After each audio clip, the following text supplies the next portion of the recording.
السلام علیکم، بسم اللہ والحمدللہ والصلاۃ والسلام علی رسول اللہ۔ ہمارے معاشرے میں بہت سارے لوگوں کو یہ مسئلہ ہے کہ ان کی اولاد نافرمان ہے۔ اکثر لوگ اس وجہ سے بہت زیادہ پریشان ہیں کہ ہماری اولاد نافرمان ہیں، اور اولاد بات نہیں مانتی، نماز نہیں پڑھتی، قرآن مجید نہیں پڑھتی، دین کا علم نہیں حاصل کرتی، برے اور غلط دوستوں کے ساتھ ان کا بیٹھنا اٹھنا ہے، اور اکثر ان لوگوں کے ساتھ ان کا میل جول ہے جو قرآن اور سنت سے دور ہیں۔ تو یہ ہمارے جو لوگوں کو پریشانی ہے، اس حوالے سے ہمارے سے اکثر لوگ پوچھتے رہتے ہیں، کوئی دم کرواتے ہیں، کوئی پانی دم کرواتے ہیں، کوئی چینی دم کرواتے ہیں، کوئی ویسے دعا کرواتے ہیں۔ تو ہم انشاءاللہ آپ کو کچھ ایسے نسخے، کچھ ایسے وظیفے بتاتے ہیں قرآن سنت کی روشنی میں، جن کی وجہ سے جن کی اولاد ابھی تک نہیں ہے وہ اگر پڑھیں گے تو انشاءاللہ اولاد ان کو اللہ تعالیٰ نیک عطا فرمائے گا، اور جن کی اولاد موجود ہے اور وہ نافرمان ہے تو ان کی اولاد انشاءاللہ نیک بن جائے گی۔ تو جو پہلی دعا ہم نے پڑھنی ہے شادی سے پہلے یا اولاد ہونے سے پہلے، وہ یہ دعا پڑھیں، رب ہب لی من الصالحین۔ یہ ابراہیم علیہ السلام کی دعا ہے۔ تو جب انہوں نے یہ بار بار دعا پڑھی، رب ہب لی من الصالحین، رب ہب لی من الصالحین، تو اللہ تعالیٰ نے ان کو فبشرناہ بغلام حلیم، اسماعیل علیہ السلام جیسا بیٹا عطا فرمایا۔ جب انہوں نے کہا کہ بیٹا میں نے آپ کو خواب کے اندر ذبح کرتے ہوئے دیکھا ہے، تو بیٹا کہنے لگا کہ اے میرے ابا جان، یا ابا تفعل ما تؤمر ستجدنی انشاءاللہ من الصابرین، کہ اے میرے ابو جی جو آپ کو خواب میں حکم ملا ہے وہ آپ کر گزریں، میں انشاءاللہ صبر کروں گا۔ تو اسماعیل علیہ السلام جیسا بیٹا ابراہیم علیہ السلام کو دعا کرنے کی وجہ سے اللہ نے دیا۔ اگرچہ وہ اونچی ہستیاں تھیں لیکن ہم ان کو ماننے والے ہیں، تو انشاءاللہ ہمیں بھی اللہ تعالیٰ نیک اولاد ضرور دے گا۔ اور دوسری دعا جو سورہ فرقان کے اینڈ پہ جو اللہ کے رحمان کے بندے ہیں، ان کے جو صفات ہیں، ان صفات میں سے ایک صفت یہ ہے کہ وہ یہ کہتے ہیں، ربنا حب لنا من ازواجنا و ذریاتنا قرۃ اعین وجعلنا للمتقین اماما، کہ اے ہمارے رب جی ہمیں نیک بیویاں عطا فرمانا اور ہمیں نیک اولاد عطا فرمانا جو متقین کی امام بنے۔ تو یہ دعا بھی آپ کثرت سے پڑھیں۔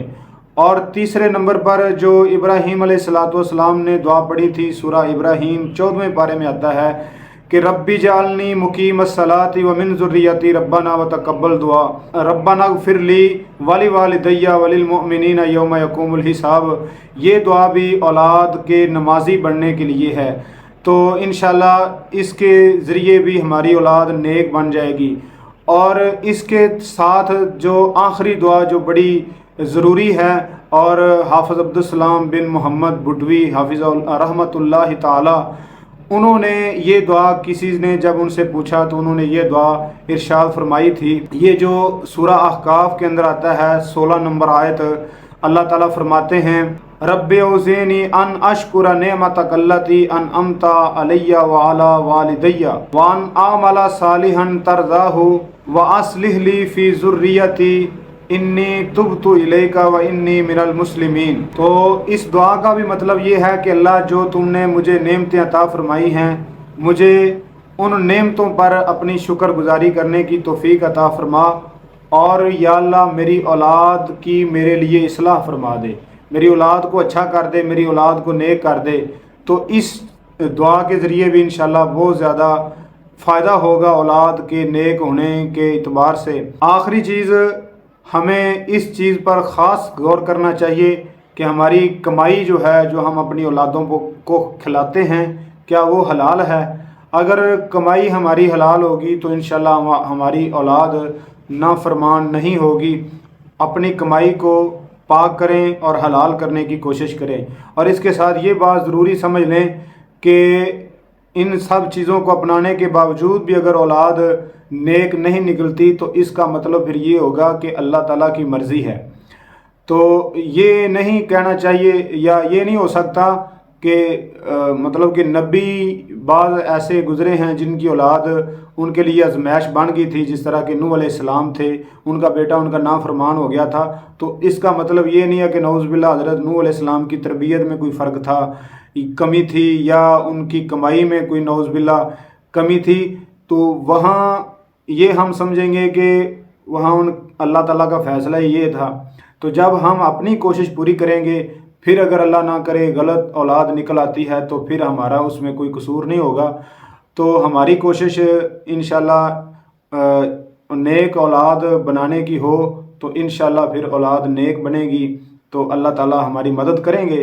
اللہ تعالیٰ سے دعا ہے اللہ تعالیٰ جو سنا ہے اور میں نے سنایا ہے ہم سب کو اس پر عمل کرنے کی توفیق عطا فرمائے۔ اپنی اولادوں کے حوالے سے ہمیں فکر مند ہونا چاہیے، جس طرح کہ حضرت یعقوب علیہ السلام نے اپنی اولاد کی فکر کی، ابراہیم علیہ السلام نے اپنی اولاد کی فکر کی، نبیوں نے اپنی اولادوں کی فکر کی، ہمیں بھی اپنی اولادوں کی فکر کرنی چاہیے۔ ان کی دین کے پہلو کو سامنے رکھ کر ان کی فکر کرنی چاہیے۔ دنیا اور ان کے کھانے پینے کی اور ان کی دنیاوی ضروریات کی اتنی ہمیں فکر نہیں ہونی چاہیے جتنی ان کی دینی تربیت اور دینی ضروریات کی ہمیں فکر ہونی چاہیے۔ اللہ تعالیٰ سے دعا اللہ تعالیٰ عمل کی توفیق عطا فرمائے۔ السلام علیکم۔